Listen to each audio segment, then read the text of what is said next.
மூவிரு முகங்கள் போற்றி முகம்பலி கருணை போற்றி ஏவனும் துதிக்க நின்ற ஈராறு தோள்கள் போற்றி காஞ்சி மாவடி வையும் செவ்வேள் மலரடி போற்றி என்ன சேவலும் மயிலும் போற்றி திருக்கைவேல் போற்றி போற்றி. முருகப்பெருமானை பணிந்து எல்லோருக்கும் இனிய வணக்கம். நான் இன்று உங்களுக்கு தரவிருக்கின்ற ஆன்மீக தகவலானது முருகப்பெருமானுடைய விரதத்தை பற்றி. முருகப்பெருமானுடைய விரதங்களிலே சஷ்டி விரதம் மிகவும் சிறப்பானது. அந்த சஷ்டி விரதமானது ஒரு வருடத்துக்கு ஒரு முறை ஐப்பசி மாதத்திலே வருகின்றது. அதை மகா சஷ்டி என்று சொல்லுவார்கள். ஆனால் அதை விட எமக்கு ஒவ்வொரு மாதமும் வளர்புறையிலும் தேய்பிறையில் பஞ்சமி திதிக்கு அடுத்த நாள் வளர்புறையில் பஞ்சமி திதிக்கு அடுத்த நாள் தேய்பிறையிலையும் இந்த சஷ்டி விரதமானது ஒவ்வொரு மாதமும் வருகின்றது. இந்த மாதங்களிலே வருகின்ற ஒவ்வொரு மாதத்திலும் வருகின்ற இந்த சஷ்டி விரதத்தினையும் நாம் அனுஷ்டிக்கலாம். முருகப்பெருமானுடைய அருளை பெற வேண்டும் என்றால் அந்த சஷ்டி திதியிலே விரதம் இருந்து இந்த முருகப்பெருமானை வழிபடப்பட்டு வர எமது ஜாதகத்திலே செவ்வாய் பகை பெற்று தோஷம் பெற்று இந்த விரதத்தை அனுஷ்டித்தால் சகல நலங்களும் கிடைத்து செவ்வாய் பகை விலை, திருமண வாழ்க்கை, குழந்தை பாக்கியம், செல்வ வளம் அனைத்தும் அந்த முருகப்பெருமானுடைய அருளினால் எமக்கு கிடைக்கப்பெறும். இந்த விரதம் இருக்க முறையானது அதிகாலையிலே குளித்துவிட்டு, குளிப்பதென்பது தலைக்கு குளிக்க வேண்டும்.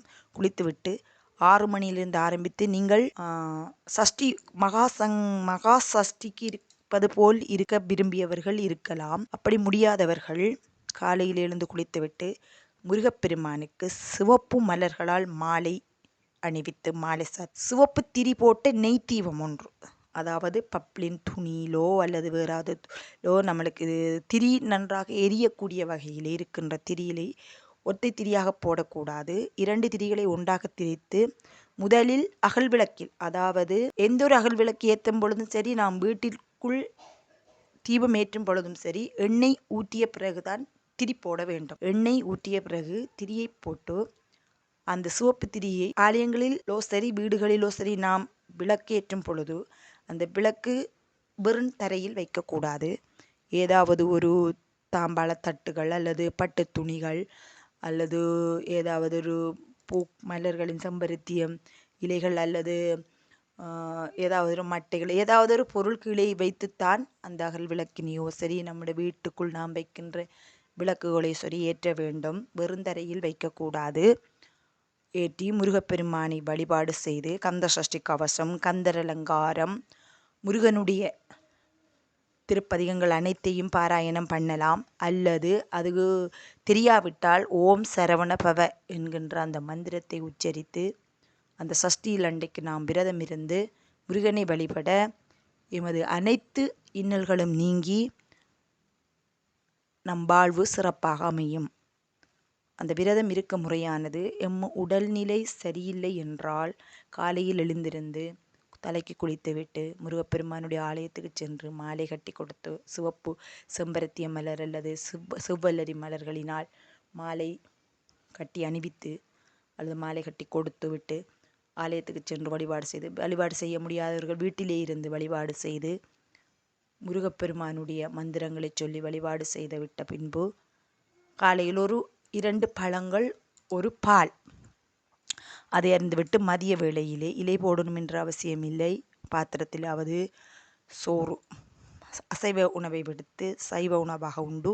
அதேபோல் மாலையில் கோயிலுக்கு சென்று தீபம் ஏற்ற முடிந்தால் ஏற்றுங்கள். இல்லை என்று சொன்னால் வீட்டிலே முருகன் படம், முருகன் சிலைகளுக்கு முன்னால் அமர்ந்து கந்த சஷ்டி கவசம், கந்தர் அலங்காரம், கந்தர் அனுபூதி, முருகப்பெருமானுடைய திருப்பதிகங்களை பாராயணம் பண்ணி இரவிலேயும் ஒரு டீ பழம் எடுத்துக்கொள்ளலாம்.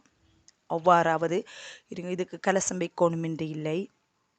விநாயகர் சதுஷ்டிக்கு இருப்பது போல் கலசம் இல்லாமலும் நாம் இந்த விரதத்தினை வழிபாடு செய்யலாம். கலசம் வைத்து வழிபாடு செய்ய விரும்பினால் அதே முறையிலும் செய்தால் இன்னும் நிறைய பலன்கள் கிடைக்கும். ஆனால் முருகப்பெருமானுடைய நினைத்து அவரை இவ்வாறு வழிபாடு செய்தாலும் அவருடைய அனுக்கிரகமும் ஆசீர்வாதமும் நமக்கு எப்பவும் கிடைக்கும். சஷ்டியில் இருந்தால் அகப்பையில் வரும் என்று சொல்வார்கள். அதாவது சட்டியில் இருந்தால் அகப்பையில் ஏறும் என்பது பொருள் அல்ல. சஷ்டியில் என்பது சஷ்டி திதியில் நாம் விரதம் இருந்தால் எமது அகப்பை, அதாவது கர்ப்பப்பையிலே குழந்தை பாக்கியங்கள் கிடைக்கும் என்பதுதான் அதனுடைய பொருள். நாம் அந்த முருகப்பெருமானை வழிபட்டு செவ்வாய் பகை பெற்றிருக்கிறவர்கள் நிச்சயமாக இதை அனுஷ்டித்தால் முருகப்பெருமானுடைய அனுக்கிரகம் கிடைக்கும். கிருத்திகை நட்சத்திரம், விசாக நட்சத்திரங்கள் கூடிய நாட்களிலும் செவ்வாய்க்கிழமைகளிலும் முருகனை இவ்வாறு வழிபட்டு வர அல்லது 3 வேளையாவது உணவருந்து விட்டு முருகப்பெருமானுக்கு சிவப்பு அலரி பூ அல்லது செம்பருத்தி சிவப்பு செம்பருத்தியம் பூக்களினால் மாலை கட்டி கொடுத்து சிவப்பு திரி போட்டு நெய் தீபம் அல்லது நல்லெண்ணெய் தீபம் ஏற்றி வைத்து வழிபாடு கந்த சஷ்டி கவசம் பாராயணம் பண்ணி வழிபாடு செய்து வர இவருடைய அனைத்து இன்னல்களும் நீங்கி நலமும் பலமும் பெறலாம். முக்கியமாக நாம் எந்த பரிகார விளக்குகள் ஏற்றும் பொழுதும் வீட்டிலே கலர்த்திரிகள் பாவிக்க வேண்டாம். வெள்ளைத்திரி போட்டுத்தான் வெண்மையான திரி போட்டுத்தான் வீட்டிலே தீபம் ஏற்ற வேண்டும். சிவப்பு திரி எல்லாம் ஆலயங்களில் தான் செய்ய வேண்டும். முருகனுக்கு வீட்டிலே வைத்து வழிபட போகின்றீர்கள் என்றால் வெள்ளைத்திரியை போட்டு நெய் விளக்கு ஏற்றி முருகனை வழிபாடு செய்து விடுங்கள். ஆலயத்துக்கு சென்று வழிபாடு செய்வதாக இருந்தால் சிவப்பு திரி பாவிக்கலாம். சிவப்பு திரி முருகனுக்கு பாவித்து எந்த ஆலயங்களில் தான் இந்த கலர் திரிகள் பாவிக்க வேண்டும். வீட்டிலே வெண் திரிகள் போட்டு பாவியுங்கள்.